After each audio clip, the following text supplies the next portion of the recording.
ಎಲ್ಲ ಕಾಯಿಲೆಗಳಿಗೆ ಕಾರಣ ನಮ್ಮ ಮನಸ್ಸು. ಯಾಕೆಂದ್ರೆ ಊಟ ಮಾಡಲಿಕ್ಕೆ ಕಾರಣ ಸಹ ನಿಮ್ಮ ಮನಸ್ಸು. ಯಾವುದರಿಂದ ಕಾಯಿಲೆ ಬಂತು? ನೀವು ಏನು ತಪ್ಪ ಆಹಾರ, ತಪ್ಪ ವಿಹಾರ, ತಪ್ಪ ಕೆಲಸ ಮಾಡಿದಿರಿ ನಮ್ಮ ಆರೋಗ್ಯಕ್ಕೋಸ್ಕರ. ರಾತ್ರಿ ನಿದ್ರೆ ಮಾಡಲಿಲ್ಲ, ಯಾಕೆ? ಮನಸ್ಸು ಸರಿ ಇರಲಿಲ್ಲ. ಸರಿಯಾಗಿ ಊಟ ಮಾಡಲಿಲ್ಲ, ಯಾಕೆ? ಮನಸ್ಸು ಸರಿ ಇರಲಿಲ್ಲ. ಯಾಕೆ ಒಳಗೆ ಡಿಸ್ಟರ್ಬೆನ್ಸ್ ಆಯಿತು ನರ್ವಸ್ ಸಿಸ್ಟಮಲ್ಲಿ? ಯಾಕೆಂದರೆ ಮನಸ್ಸು ಸರಿ ಇರಲಿಲ್ಲ. ಹಾಗಾದರೆ ಎಲ್ಲದಕ್ಕೂ ಕಾರಣ ಮನಸ್ಸು. ಜೀವನದಲ್ಲಿ ಕಾಯಿಲೆ ಬರಲಿಕ್ಕೂ ಕಾರಣ ಸಹ ಮನಸ್ಸೇ. ಜೀವನದಲ್ಲಿ ಆರೋಗ್ಯ ಸರಿ ಇರಲಿಕ್ಕೂ ಕಾರಣ ಸಹ ಮನಸ್ಸು. ಮನ ಏವ ಮನುಷ್ಯಾಣಂ ಕಾರಣಂ ಬಂಧ ಮೋಕ್ಷಣಂ. ಈ ಬಂಧನಕ್ಕೂ ಮತ್ತೆ ಮೋಕ್ಷಕ್ಕೂ, ಕಾಯಿಲೆದಿಂದ ಮುಕ್ತಿ ಮೋಕ್ಷ, ಕಾಯಿಲೆದು ಬಂಧನ, ಎರಡಕ್ಕೂ ಕಾರಣ ಮನಸ್ಸು. ನೀವು ಡಾಕ್ಟರ್ಗಳ ಹತ್ರ ಹೋದರೆ ಅವರು ಆ ಕಾಯಿಲೆಗೋಸ್ಕರ ಔಷಧಿ ಕೊಡಬೇಕು, ಹೌತಾರೆ, ನಾನು ಒಪ್ಪಿಕೊಡ್ತೇನೆ. ಆದರೆ ಅದರ ಜೊತೆಗೆ ನಿಮ್ಮ ಮನಸ್ಸಕ್ಕೆ ಶಕ್ತಿ ಕೊಡಲಿಕ್ಕೂ ಔಷಧಿ ಕೊಡ್ತಾರಾ? ಇಲ್ಲ. ಈವನ್ ನಿಮ್ಮ ಗಂಟಲ್ಲಿ ನೋವಿದ್ರೆ, ಕಾಲಲ್ಲಿ ನೋವಿದ್ರೆ, ಅದು ಸಹ ಮನಸ್ಸು ಅಲ್ಲಿ ಇನ್ವಾಲ್ವ್. ಇಲ್ಲಿ ಗೊತ್ತಾಗೋದು ನಿಮಗೆ ಹೇಗೆ? ಎಲ್ಲ ವಿಷಯಕ್ಕೆ ಕಾರಣ ಎಲ್ಲಿ ಆದರೂ ಮನಸ್ಸು. ಈಗ ಮನಸ್ಸಲ್ಲಿ ಈ ಭಾವಗಳು ಎಲ್ಲಿಂದ ಬರುವುದು? ಇದು ಪ್ರಶ್ನೆ. ಮನಸ್ಸಕ್ಕೆ ಈ ಭಾವಗಳು ಬರ್ತದಲ್ಲ, ಬೇಸರದು, ಭಯ, ದುಃಖ. ಬೇಸರ, ದುಃಖ ಎಲ್ಲಿಂದ ಬರುವುದು? ಎಲ್ಲಿಂದ ಬರುವುದು ಈ ಮನಸ್ಸಕ್ಕೆ ಈ ದುಃಖ? ಕಾರಣ ಇಲ್ಲ. ನೀವು ಹೇಳ್ತೀರಿ ಕಾರಣಗಳು, ಅವರು ನಮಗೆ, ನಮ್ಮ ಮಕ್ಕಳ ಹಂಗೆ ಮಾಡಿದ್ದಕ್ಕೆ ನನಗೆ ಬೇಸರ ಆಯಿತು, ನನ್ನ ಹೆಂಡತಿ ಹಿಂಗೆ ಮಾಡೋದಕ್ಕೆ ಬೇಸರ ಆಯಿತು, ನನ್ನ ಕೆಲಸ ಅವರು ಮಾಡೋದಕ್ಕೆ. ಇಲ್ಲಪ್ಪ, ಕೆಲಸದಲ್ಲಿ ಸಮಸ್ಯೆ ಇದ್ರೂ ಸಹ ನಿಮ್ಮ ಮನಸ್ಸು ಗಟ್ಟಿ ಇದ್ದರೆ ನೀವು ನಗಾಡ್ಕೊಂಡು ಅದನ್ನು ಸರಿ ಮಾಡ್ತಿದ್ರಿ. ನಿಮ್ಮ ಮಕ್ಕಳು, ನಿಮ್ಮ ಹೆಂಡತಿ ತೊಂದರೆ ಕೊಡ್ತಿದ್ರು, ನೀವು ನಗು ಇಟ್ಟು ಅದನ್ನು ಸರಿ ಮಾಡಬಹುದಿತ್ತು. ಇದು ಎಲ್ಲ ನಿಮಿತ್ತಗಳು. ನಿಮಿತ್ತ ಮಾತ್ರಂ ಖಲು ಸವ್ಯಸಾಚಿ. ಭಗವದ್ಗೀತೆಯಲ್ಲಿ ಕೃಷ್ಣ ಹೇಳ್ತಾರೆ, ಇದೆಲ್ಲ ನಿಮಿತ್ತ. ಈ ಎಲ್ಲ ಯುದ್ಧ ಇದೆಯಲ್ಲ, ಇದು ನಿಮಿತ್ತ. ನಿಮ್ಮ ಹೊರಗಡೆದ ಪರಿಸ್ಥಿತಿ ನಿಮ್ಮ ಮನಸ್ಸಿಗೆ ದುಃಖಕ್ಕೆ ಕಾರಣ ಅಲ್ಲ, ಅದು ಒಂದು ಪರಿಸ್ಥಿತಿ. ನಿಮ್ಮ ಮನಸ್ಸದ ಒಳಗೆ ಇರುವಂಥದ್ದು ಆ ಆತ್ಮ ಬಲದ ಇಷ್ಟು ಇದೆ. ಬಲ ಒಂದು ದೇಹ ಬಲ ಇದೆಯಲ್ಲ, ಹೇಗೆ ಇದು ಇದೇ ಥರ ಇನ್ನೊಂದು ಇರುವುದು ಆತ್ಮಬಲ. ಈ ಆತ್ಮಬಲ ಹೇಗೆ ಇದೆ, ಇದರ ಮೇಲೆ ಇದೆಲ್ಲ ಡಿಪೆಂಡ್ ಆಗೋದು ಮನಸ್ಸದ ಸ್ಥಿತಿ. ಆತ್ಮಬಲ ಕಡಿಮೆ ಆದರೆ ಆವಾಗ ಸಣ್ಣ ಸಣ್ಣ ವಿಷಯದಿಂದ ಮನಸ್ಸಕ್ಕೆ ನೋವು ತಗೊಂಡು ನರಗಳನ್ನು, ನರ್ವಸ್ ಸಿಸ್ಟಮನ್ನು ಫುಲ್ ಡಿಸ್ಟರ್ಬ್ ಮಾಡಿಕೊಂಡು, ಆವಾಗ ಹೊಟ್ಟೆಯಲ್ಲಿ ನರ್ವಸ್ ಸಿಸ್ಟಮ್ ಡಿಸ್ಟರ್ಬ್ ಆದರೆ ಆ್ಯಸಿಡ್ ಸಿಕ್ರೇಷನ್ ಹೆಚ್ಚಾಗ್ತದೆ, ಗ್ಯಾಸ್ ಫಾರ್ಮ್ ಆಗ್ತದೆ, ಹಸುವೆ ಜಾಸ್ತಿ ಆಗ್ತದೆ, ಕೆಲವರಿಗೆ ಹಸುವೆ ಹೋಗಿ ಬಿಡ್ತದೆ, ತಿನ್ನಿದ ಆಹಾರ ಜೀರ್ಣ ಆಗಲ್ಲ, ಲಿವರ್ ಹಾಳಾಗ್ತದೆ, ದೇಹಕ್ಕೆ ಶಕ್ತಿ ಸಿಗುವುದಿಲ್ಲ, ಎಲ್ಲ ಮಾಂಸದಲ್ಲಿ ಎಲ್ಲ ಕಡೆ ನೋವು ಶುರುವಾಗ್ತದೆ, ಗಂಟುಗಳಲ್ಲಿ ನೋವು ಶುರುವಾಗ್ತದೆ. ಬೆಳಿಗ್ಗೆ ಇದ್ದ ತಕ್ಷಣ ಕೈ ಕಾಲು ಎಲ್ಲ ಟೈಟ್ ಸ್ಟಿಫ್ ಇರುವುದು, ಕಾಲ ಮುಂದೆ ಹೆಜ್ಜಿಡ್ಲಿಕ್ಕೆ ಆಗೋದಿಲ್ಲ, ಬಾಯಿಯಲ್ಲಿ ಒಂಥರ ರುಚಿ ಇರುವುದಿಲ್ಲ. ಆವಾಗ ಒಂದು ಕಾಫಿ ಕುಡಿದು ಸ್ವಲ್ಪ ಎಚ್ಚರ ಆಗೋದು, ಇಲ್ಲದಿದ್ದರೆ ಸುಸ್ತು. ಇಡೀ ದಿನ ಕೆಲಸ ಮಾಡುವಾಗ ಒಂಥರ ಕುತ್ತಿಗೆ ನೋವು, ಸೊಂಟ ನೋವು, ಮೈ ಕೈ ನೋವು ಆಗ್ತಾ ಇರ್ತದೆ, ಸುಸ್ತಾಗ್ತದೆ, ಮೈ ಫುಲ್ ಬಿಸಿಯಾಗಿ ಇರ್ತದೆ.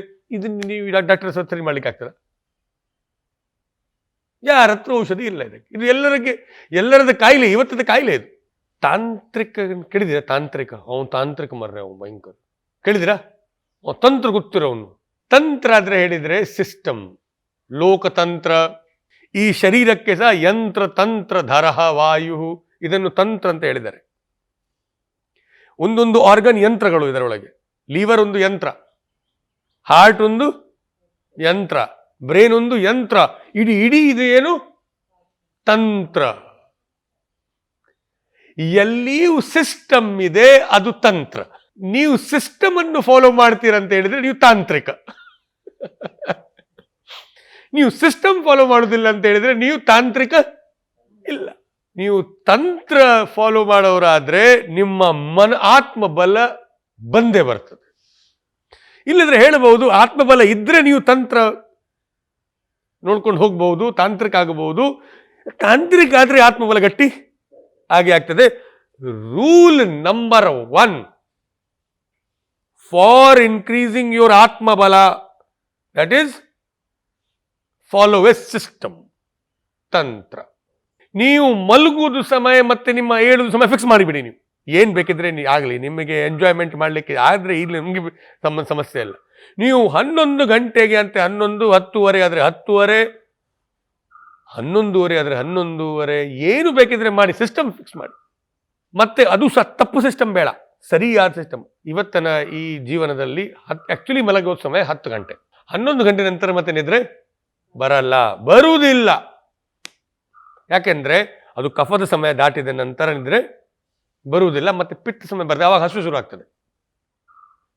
11ರಿಂದ 1 ಗಂಟೆವರೆಗೆ ಹಸಿವೆ ಆಗೋದು, ನಿದ್ರೆ ಬರಲ್ಲ, ಮತ್ತೆ ಇನ್ನೂ ಆರೋಗ್ಯ ಎಲ್ಲ ಹಾಳಾಗಿ ಹೋಗುತ್ತೆ. ದಯವಿಟ್ಟು ಮಲಗುದು ಅಂತ ಇದ್ರೆ ನೀವು 10 ಗಂಟೆಗೆ ಬೆಡ್ ಮೇಲೆ ಇರಲೇಬೇಕು, 10:30 ನಿದ್ರೆ ಬರಬೇಕು. ಈ ಒಂದು ಸಿಸ್ಟಮ್ ಡೆವಲಪ್ ಮಾಡಲಿಕ್ಕೆ ಪ್ರಯತ್ನ ಶುರು ಮಾಡಿ. ತಂತ್ರ ನೀವು ಮಾಡಲೇಬೇಕು. ನೀವು ನೋಡಿ, ಪಶುಗಳಲ್ಲಿ ಒಂದು ವಾಚ್ ಇಲ್ಲ ಅವ್ರ ಹತ್ರ, ಆದರೆ ಅವ್ರದ್ದು ತಂತ್ರ ಫಿಕ್ಸ್ಡ್ ಇದೆ. ಅವರು ಡಾಕ್ಟರ್ಗಳೇ ಇಲ್ಲ ಅವ್ರ ಹತ್ರ, ಆರೋಗ್ಯ ಹಾಳಾಗುವುದಿಲ್ಲ. ಅವ್ರದ್ದು ಆರೋಗ್ಯ ಹಾಳಾಗಲಿಕ್ಕೆ ಫಸ್ಟ್ ಪ್ರಪ್ರಥಮ ರೀಸನ್ ಏನು? ಅವ್ರದ್ದು ಸಿಸ್ಟಮ್ ಇಲ್ಲ, ನಿದ್ರೆದು ಸಿಸ್ಟಮ್ ಇಲ್ಲ, ಊಟದ್ದು ಸಿಸ್ಟಮ್ ಇಲ್ಲ, ಕೆಲಸದ್ದು.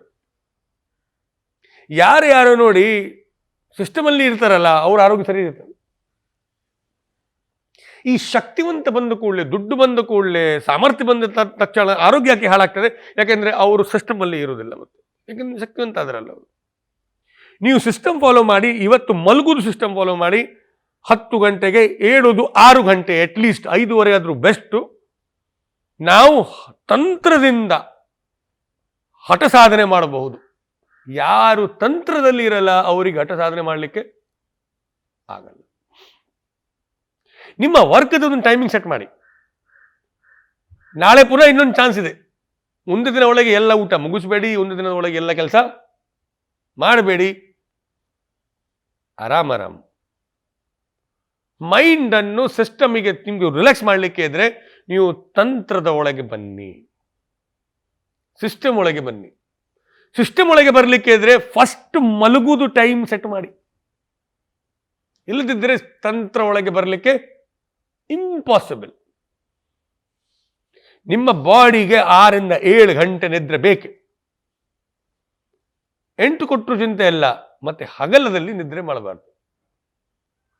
ಹಗಲದಲ್ಲಿ ನಿದ್ರೆ ಮಾಡಿದ್ರೆ ಎಲ್ಲ ಬಾಡಿ ಬ್ಲಾಕ್ ಆಗ್ತದೆ.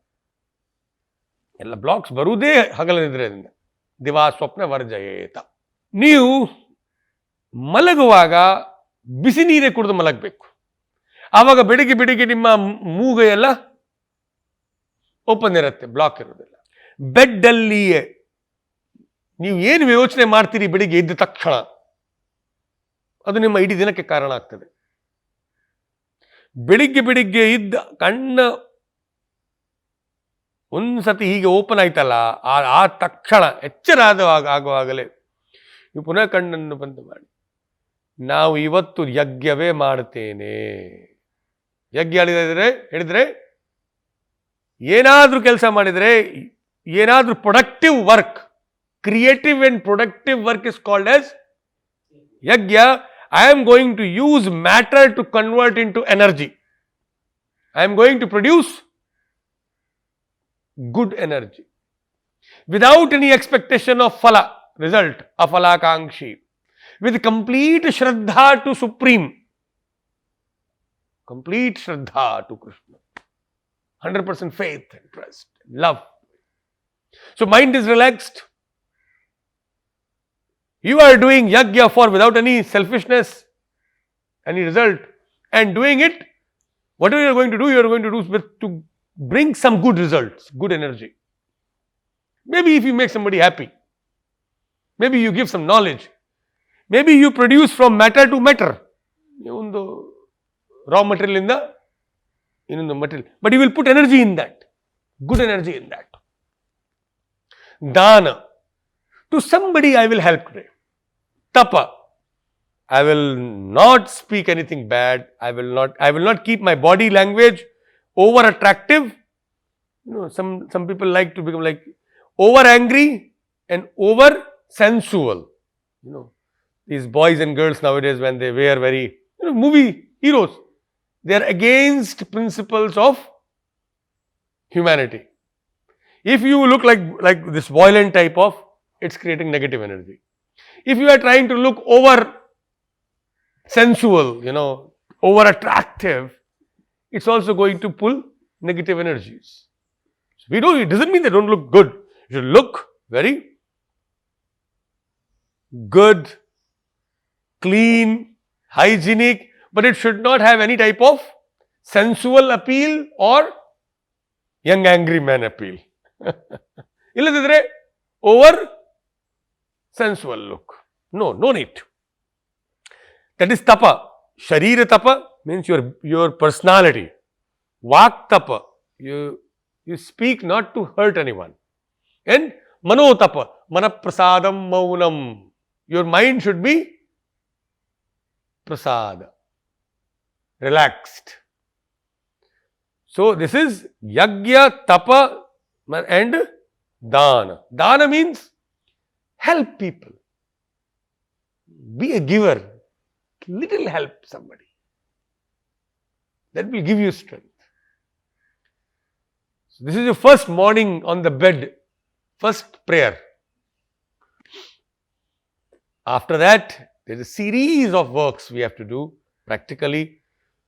Oral, after teeth cleaning, how you have to do oil pulling, then nasal cleansing, then eye cleansing, then ear, then applying of the head massage, and then Surya Namaskar exercises, then go for shower, and then what to do, we will discuss tomorrow. Thank you.